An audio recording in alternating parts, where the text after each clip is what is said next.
They gave me the list of rules on my first day. They weren't written on company letterhead. There was no official stamp. Just a single, crumpled piece of paper handed to me by a guy with dark circles under his eyes and a wrist that twitched every few seconds. He didn't smile. He barely spoke. Just shoved the paper into my hand and walked out the door. I should have followed him, but instead I unfolded the note. The rules: 1, the building has 12 floors. Ignore any signs that say otherwise. 2, you will work alone.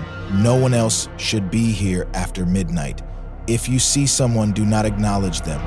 3, if the power flickers, count to 10. If it doesn't come back on, hide. 4, the elevator will arrive on its own sometimes. Do not step inside, no matter who you hear calling. 5, if you hear footsteps behind you, do not turn around. 6, the shift ends at 6 a.m. Never leave early. 7, if at any point you find yourself on the 13th floor, you were never supposed to be here. I should have walked away. I should have torn the paper up, burned it, left the building, and never looked back. But I needed this job. So I stayed. The first night. The wrong floor. At first, nothing happened. Just an empty office building, the hum of computers in sleep mode, the occasional creak of pipes settling in the walls. Then, at 2:13 a.m., I heard it. The elevator dinged. I wasn't near it. I was on the 10th floor, checking the server rooms, but my walkie-talkie buzzed. And a voice, distant, wrong, whispered, "It's here." I rushed back to the lobby. The elevator doors were open. The button panel flickered. The floors blinked randomly. 3, 7, 2, 11. Before finally stopping on 13, a floor that doesn't exist. I stepped closer, and that's when I saw it. There was a handprint on the inside of the elevator, smudged in blood. Then, before I could react, something inside moved. A shadow, too tall, too thin, and it ran at me. I slammed the emergency close button. The doors snapped shut, but before they closed completely, the thing inside turned. And it had my face. Second night, the unseen thing. I shouldn't have come back, but the paycheck hit my account. More money than I expected.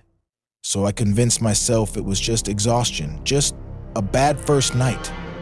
But then, around 3 a.m., I saw the man in the glass.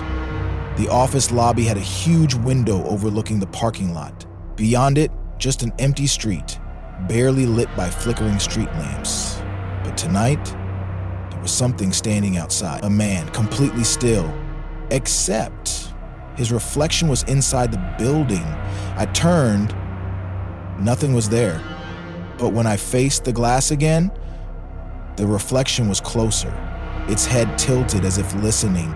Then, it smiled and whispered, "You're facing the wrong way."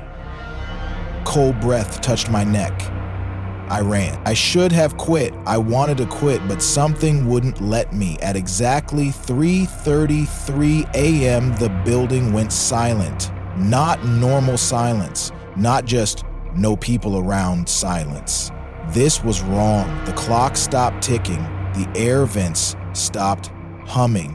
The security cameras froze. And then the power cut out for 10 seconds.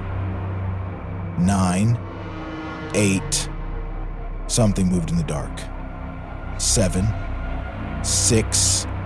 A breath too close. 5. A whisper from inside my own head. Look behind you.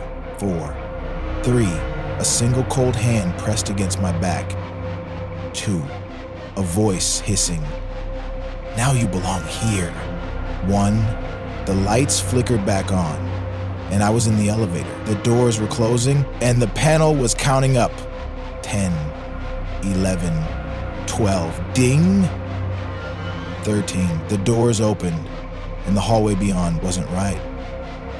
The walls moved, pulsing like lungs. The floor was wet, slick with something dark. At the end of the hall, an office chair, and someone sitting in it. I stepped forward, the figure turned. It was me, no expression, just empty, black sockets where my eyes should be.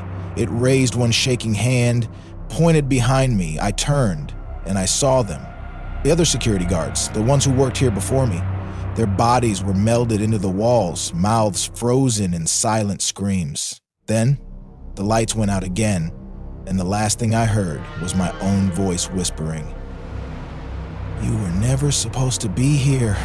When the new night guard arrived the next night, there was no sign of me. Just a piece of paper sitting on the desk, a new list of rules, and at the very bottom, a new line. "If you ever hear someone call your name, ignore them. He thinks he still works here."